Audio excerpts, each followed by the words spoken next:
What's going on, everybody? B. Scott, I'm here with G.O.D. And on today's show, we're going to be going over some running back handcuffs. These are players that you handcuff to your stud running backs that have some sort of standalone value. So, keep it locked and loaded right here at the First Four Downs. You already know. Drop the logo.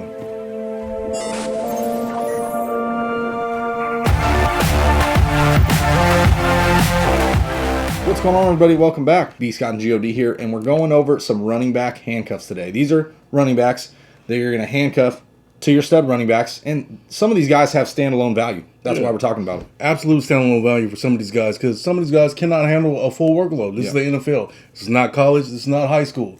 You know what I mean? A lot of these workhorses need this complimentary back, and you will be very well off if you have them on your team, but it can cripple you in certain spots because of the roster spot completely. Yeah, you know absolutely. What I mean? So before we get to today's content, don't forget, like the video, subscribe, share, thumb bell, all the good stuff. Comment, let us know what we can do to improve, to help you be better for this fantasy season. So, without a doubt, let's start right with it. The number one handcuff, a guy that's already being drafted pretty high, Kareem Hunt.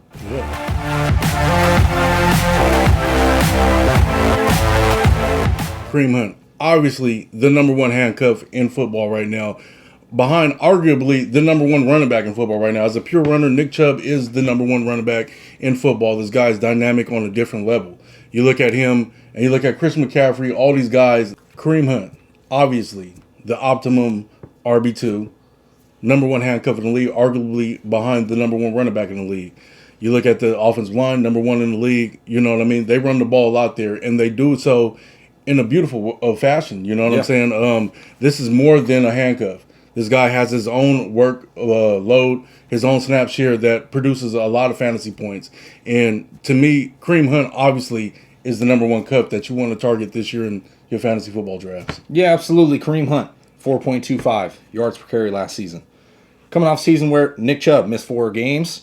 In those games, Kareem Hunt had just 2 touchdowns of his 11 touchdowns. That tells me Kareem Hunt actually is a better complement to Nick Chubb than rather a pure takeover back in this backfield. But by no means can you say that Kareem Hunt's just complimentary back. I mean, we've known that he can carry a full workload, led the league in rushing to his own extent with the Kansas City Chiefs. He finished last season as the RB10 in half-point PPR in a split. He's the ultimate handcuff. He's a guy that you already know. They, like you mentioned, they like to run the football. Nick Chubb, very dominant runner, average over 5 yards per carry in his career. Kareem Hunt sees a lot of reception work. The touchdowns could be there. It's a viable option, like you said, in the 20 range.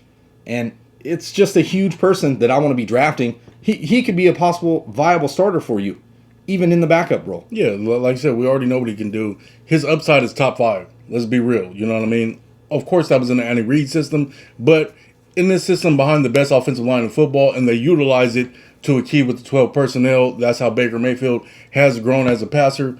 I don't think Kareem Hunt's snap share goes anywhere. You know what I'm saying? There's a place for him to produce fantasy points on his team, and you have to get him. This is not just a cup. This is a RB2 regardless. Absolutely. Standalone value, but guess what? Cuff, upside, possible top 5 running back. Yeah, period.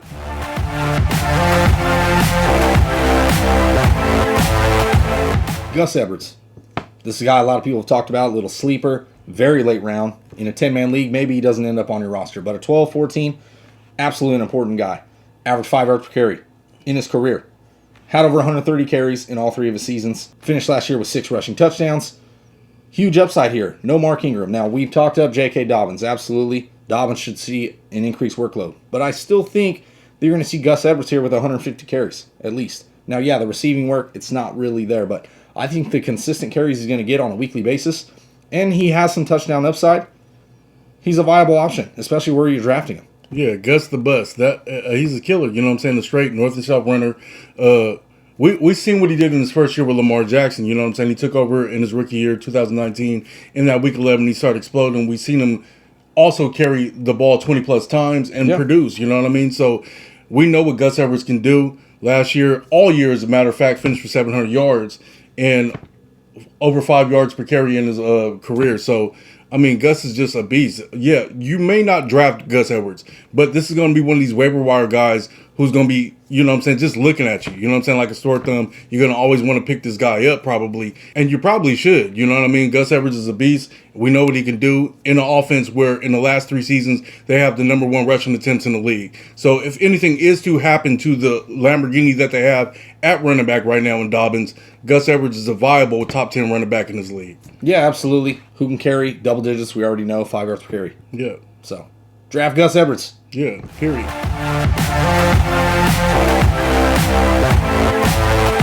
A.J. Dillon. The sauce. The beast. Quadzilla himself. Yeah. But where he's being drafted, obviously, you're not necessarily going to be taking him. And if you draft Aaron Jones, I'm not suggesting that you just go out and draft A.J. Dillon too.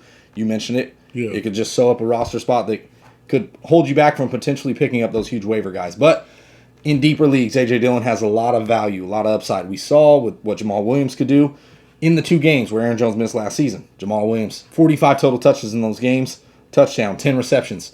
This is something where A.J. Dillon could fit right in. Now, we haven't seen the passing work from A.J. Dillon, so we really don't know how that's going to work out. Aaron Jones could be in for a huge season. They have a tough strength schedule, but I mean, if Aaron Jones sees 70% snap share, 75%, it's going to be huge. But I think they're going to work Dillon in enough in this offense to where you're going to see that nice balance that they want to maintain.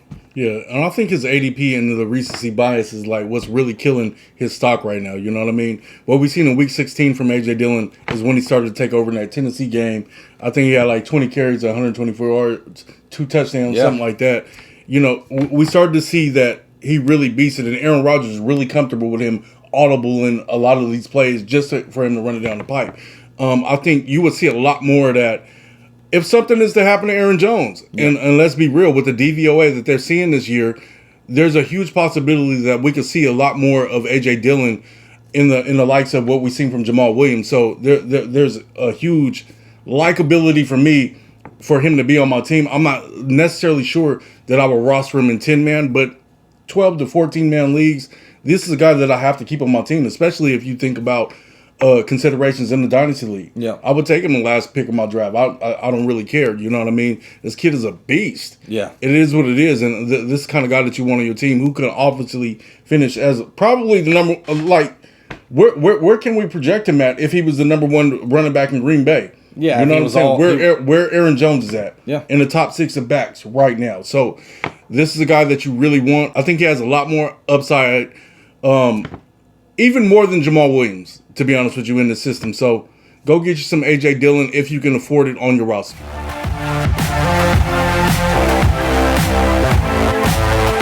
Jamaal Williams joined a new team, Detroit Lions. Obviously, they had DeAndre Swift. He can catch passes out of the backfield. We know this. But Jamaal Williams is a lot better pass protector. And I think that you're going to see some work right off the bat. They paid him some money not to just come there and be a backup, in my opinion. So, obviously, with DeAndre Swift, the question marks with the health and things like that. And the Detroit Lions, who knows how explosive they can be on offense. I think Jamaal Williams is going to be pretty valuable here, considering if DeAndre Swift was to get hurt, this is a guy that could fit right in. Yeah. Jamaal Williams, I mean, this is more of a sleeper type of pick, right? You know what I'm saying? If you're already looking into a lot of handcuff situations, you look at New England with Sony Michel and Damian Harris and Melvin Gordon and Javonte Williams and Trey Sermon, Mostert. Yeah. I mean, the list goes on. There could be a lot of guys in this handcuff conversation. But looking at Jamaal Williams, we're not really understanding what this offense is really capable of. What we do know is DeAndre Swift is probably 1 concussion of being out of the league. You know what I mean? He's taken a lot of injuries in that field. So already looking at what the coaches said, that Jamaal Williams is the 1A back. I don't know if that's a competitive thing for Swift to try to take over the spot completely, or Jamaal Williams is actually the 1A back. I would be more safe than sorry and try to go target Jamaal Williams late in drafts, probably with the last pick. We already know, as we just said, what he can do as a running back, out of the backfield, running between the tackles and catching the ball. So there's a lot of upside in this offense in Detroit with a much improved offensive line, top 10, as a matter of fact, that PFF has it graded with Jared Goff. And, I mean, you know, you can argue the receiving work that's there right now. You know, Jamaal Williams could be this guy who absolutely wins your leagues. Yeah, and if you think about it, the defense is probably still going to be terrible. Yeah. So they may be in shootouts. They may be on offense 90% of the time. Yeah, of course. So definitely be drafting Jamaal Williams, obviously in deeper leagues. So that's it. 4 running back handcuffs that we're giving you. Guys that have some standalone value, maybe in deeper drafts, you should be targeting these guys, I think, in a 12 or 14. Possibly even taking your own handcuff. You really have to, 14-man and deeper. So if you like this video, don't forget, once again, subscribe, share, thumb bell, all that good stuff, comment. Let us know what you want to hear, and we'll get back to you. We'll make the video just for you, if you like. So for the first 4 downs, it's been B. Scott. G.O.D. And we out. Yeah.